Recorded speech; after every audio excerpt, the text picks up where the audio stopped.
El-Rufai lòun ò lè bá Tinubu ṣe láéláé. Láyé ọjọ́un, láì tí ì pẹ́ jìnnà rárá, nígbà tí ìjà bá ṣẹ̀ṣẹ̀ fẹ́ bẹ̀rẹ̀ láàrin àwọn olórin méjì, tí wọ́n bá pàdé ara wọn lóde, ọ̀kan nínú wọn yóò sáré bẹ̀rẹ̀ orin. Kí lẹ̀ ń fẹ́jú tòótò mọ́ wá sí nígbà tá ò jà, nígbà tá ò ta, èmi lẹ̀ ń fẹ́jú tòótò mọ́ wá sí. Onílù ẹ̀ náà yóò sì sáré dáhùn, kí ló ń fẹ́jú tòótò mọ́ wá sí nígbà tá ò jà, nígbà tá ò ta, kí ló ń fẹ́jú tòótò mọ́ wá sí. Ṣùgbọ́n nígbà tí ìjà náà bá fẹjú gan lóòótọ́, bí àwọn méjèèjì bá tún pàdé, ẹni tó bá yára ni yóò tètè máa kọrin ìjà kọ́ o, ìjà kọ́ o, pátápátá ká máa kíra mọ́ ìjà kọ́ o. Tí kejì ẹ̀ bá jẹ́ oníjàngbọ̀n bíi tiẹ̀, òun náà yóò sáré dáhùn ìjà ni, ìjà ni, pátápátá ká máa kíra mọ́ ìjà ni. Ó dàbí pé orin tí ọkùnrin kúkúrú bíi ikú tí wọ́n ń pè ní Nasiru El-Rufai, gómìnà ìpínlẹ̀ Kaduna tẹ́lẹ̀ ń kọ lọ́wọ́lọ́wọ́ báyìí fún ààrẹ Tinubu nìyẹn o, pé pátápátá káwọn má kíra mọ́ ìjà gidi ní pàápàá. Bẹ́ẹ̀ ni kì í ṣe pé ó fi kinní náà sábẹ́ àwọn sọ, tàbí pé ó ń sọ ọ́ ní kọ̀rọ̀ yàrá ẹ̀. Lórí tẹlifíṣàn Trust Television ló ti ń sọ ọ́ lọ́jọ́ Ajé Monday ọjọ́ 9 oṣù kejì ọdún 2026 yìí. Ṣé ẹ rí ẹni tó bá gbé korobá òfìfo lórí tó bá sọ owó èèpìnì méjì sínú ẹ̀, kó ti mọ̀ pé kò sí àṣírí nínú ìrìn àjò òun mọ́ o, torí ariwo lòun yóò pa débi tí òun ń lọ. Nígbà tó ṣe pé èèpìnì méjì kò ní pàdé ara wọn kọ̀rọ̀ má dariwo. Ó dàbí pé àjọṣe Bọ́lá Ahmed Tinubu tí í ṣe ààrẹ Nàìjíríà lọ́wọ́lọ́wọ́ àti Nasiru El-Rufai tó jẹ́ pàtàkì nínú ẹgbẹ́ ADC báyìí bó ti rí nìyẹn. Àti pé olórí ìjọba tó bá ń wá wàhálà tí kò rí, kó fi olóṣèlú aláriwo sílẹ̀ kó kàn máa rìn kiri. Ariwo olóṣèlú àtijọ́ bẹ́ẹ̀ kò ní jẹ́ kí tọ̀hún rójú ráyè bí ò bá ṣọ́ra. Ariwo náà kò sì lè rọlẹ̀ tí gbogbo èèyàn yóò fi máa béèrè pé ṣé kò sí nǹkan. Ní ohun tí El-Rufai ń bá Tinubu fà báyìí, àwọn èèyàn ti ń béèrè pé ọ̀rọ̀ yìí ń bọ̀rọ̀ míì, ṣé kìí ṣe pé kò sí nǹkan kan. Bẹ́ẹ̀ ni nǹkan wà láàrin Tinubu àti El-Rufai. Bóyá lọ̀rọ̀ náà yóò sì lè yanjú lásìkò táwọn méjèèjì bá ṣì wà láyé, nítorí El-Rufai ti ní òun ò ní bá Tinubu ṣe láéláé, pé bèbè ọ̀tún àti bèbè òsì etí odò ńlá làwọn, kò sí bí àwọn yóò ṣe rìn pàdé ara àwọn láyé o. El-Rufai lòun ò lè bá Tinubu ṣe. Bí èèyàn bá sì fẹ́ sọ̀rọ̀ El-Rufai dáadáa, kì í ṣe pé ọmọkùnrin náà ṣẹ̀ṣẹ̀ ń sọ bẹ́ẹ̀ o. Raufu Arẹ́gbẹ́ṣọlá ló ń ṣe ayẹyẹ ọjọ́ ìbí ẹ̀ nínú oṣù karùn-ún ọdún 2020. Arẹ́gbẹ́ ń ṣe mínísítà lábẹ́ Buhari nígbà náà ni wọ́n bá dáná ayẹyẹ fún, ni wọ́n bá ní kí El-Rufai wá sọ̀rọ̀ níbẹ̀, ìyẹn lọ́jọ́ 25 oṣù karùn-ún May 25, 2020.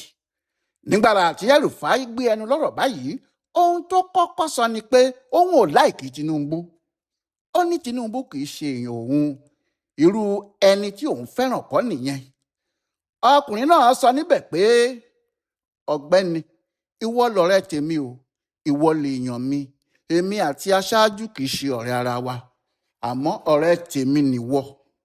Kò sí nǹkan kan tó ń fa èdè àìyedè láàrin èmi àti ẹ, àmọ́ láàrin èmi àti aṣáájú ọ̀pọ̀lọpọ̀ nǹkan ló ń fa èdè àìyedè, ìyẹn là á ṣe lè jọ ṣọ̀rẹ́ ara wa tá a sì jọ lè ṣe.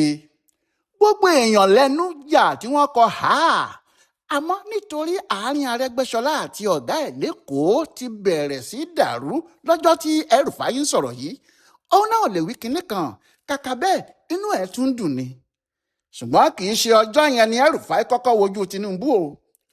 Nígbàrà tí Muhammadu Buhari ti wọlé ìbò, tí bàbá náà sì kó ọ̀pọ̀lọpọ̀ èrò lẹ́yìn, tí wọ́n lọ sí ilé Tinubu ní Bọ́dílọ̀n ní Ìkòyí lẹ́kọ̀ọ́.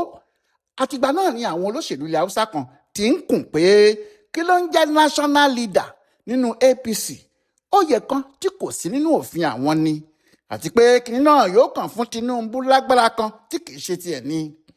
Kíá ni El-Rufai ṣáájú àwọn èèyàn náà, wọ́n sì bẹ̀rẹ̀ sí wá ọ̀nà láti fàbùkù gidi kan Tinubu. Àwọn kan sì bẹ̀rẹ̀ sí sọ kiri pé kò sí kinní kan tó ṣe fún Buhari. Ìbò tí wọ́n dì fún Buhari ní Kánò nìkan ó ju èyí tí àpapọ̀ gbogbo Yorùbá dì fún lọ. Ọ̀rọ̀ náà sì gbo Tinubu gidigidi. Àsìkò náà ni àwọn Muiz Banire, ọ̀kan nínú àwọn kọmíṣánná Tinubu lẹ́kọ̀ọ́ tẹ́lẹ̀, ṣètò kan tí wọ́n sì ní kí El-Rufai wá sọ̀rọ̀ níbẹ̀. Nínú oṣù karùn-ún ọdún 2016 ni. Níbẹ̀ ló ti sọ pé kí wọ́n jẹ́ kí òun kọ́ wọn bí wọ́n ṣe lè rìtáyà, ìyẹn bí wọ́n ṣe lè fẹ̀yìn àwọn olóṣèlú tó ń pe ara wọn ní baba ìsàlẹ̀ bíi Tinubu tì, tí wọn yóò sì gba gbogbo agbára lọ́wọ́ ẹ̀ pátá. Ó ní òun ti ṣe bẹ́ẹ̀ ní Kaduna, ó sì ti ṣiṣẹ́ nítorí àwọn àgbàlagbà olóṣèlú tí wọ́n ń pe ara wọn ní baba ìsàlẹ̀ 4 lòun fẹ̀yìn wọn tì tí kinní kan ò sì ṣe. Gbogbo èèyàn ló sì mọ̀ pé Tinubu ló ń bá wí lóòótọ́. Ohun tó ṣe wá ya àwọn èèyàn lẹ́nu nìyẹn nígbà tí El-Rufai bó agbádá sílẹ̀ tó gbé bùbá wọ̀ tó ní aṣọ iṣẹ́ ni, tó sì jáde tán pátá fún Tinubu pé àfi kó jẹ́ ọkùnrin náà ni yóò wọlé bíi ààrẹ ní 2023. Iṣẹ́ tí El-Rufai ṣe pọ̀ débi pé nígbà tí Tinubu wọlé, ó fi orúkọ ẹ̀ ránṣẹ́ pé kí òun fi ṣe ọ̀kan nínú àwọn mínísítà òun. Àmọ́ àwọn aṣòfin yọ orúkọ ẹ̀ dànù. Wọ́n ní àwọn DSS ní ẹran eléegun ní El-Rufai o, pé ó ní àwọn ìwà kan tó ti hù àti àwọn èèyàn kan tó ń bá rìn yóò kàn dá wàhálà sílẹ̀ fún ìjọba Tinubu ni wọ́n bá fa orúkọ ẹ̀ yọ o. Níjọ́ náà ni wàhálà ní òun àti Tinubu ti bíbejì, tí ọ̀rọ̀ sì di ẹni máa bíbejì kó pàtẹ́wọ́ kéǹdèrè. Ìjà náà burú rẹpẹtẹ lébi pé El-Rufai sọ pé kì í ṣe àwọn aṣòfin kan ni wọ́n kọ òun ní mínísítà o, pé Tinubu fúnra ẹ̀ ni o. Kò sì pẹ́ lẹ́yìn yẹn náà ló kúrò nínú APC, ìyẹn lọ́jọ́ 10 oṣù kẹta ọdún 2025. Ó fa ìwé APC yìí ya tó sì lọ sínú ADC. Níbẹ̀ láàyè kúkú ti wá gbà á láti máa tùpọ̀ rí ọkọ̀ fọ́kọ̀. Kò sí ìgbésẹ̀ kan tí Tinubu yóò gbé tí kò ní dá a lẹ́bi. Kódà bí ìyàwó ọ̀rẹ́ ẹ̀ bá pẹ́ nílé ọkọ tí kò tí ì lóyún, El-Rufai ní ara ohun tí òun sọ lódélẹ̀ yìí o, ọ̀kan lára àwọn iṣẹ́ Tinubu nìyẹn o. Ohun tó sì fa ọ̀rọ̀ tó sọ ní Monday ọjọ́ Ajé ọjọ́ 9 oṣù kejì yìí nìyẹn.